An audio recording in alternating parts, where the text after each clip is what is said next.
Hello everyone, if you wanted to know how you can create an account on Gmail in 2026, then you have come to the right place because in this video I'm going to show you how easy it is to create your very own account on Gmail in 2026 easily. So first off, you're going to open up your web browser and then you're going to go on to google.com. Here you're going to click onto this sign in button and now you're going to click on to create account on here and then click for my personal use. Here you're going to put your first and your last name. After that, you're going to put your date of birth along with your gender. Click next then.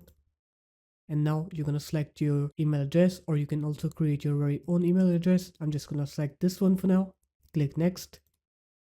Add a strong password to your account.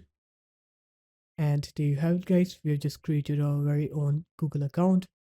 If you guys found this video helpful, make sure to leave a like, comment and subscribe to the channel. And I'll see you in my next video. Peace.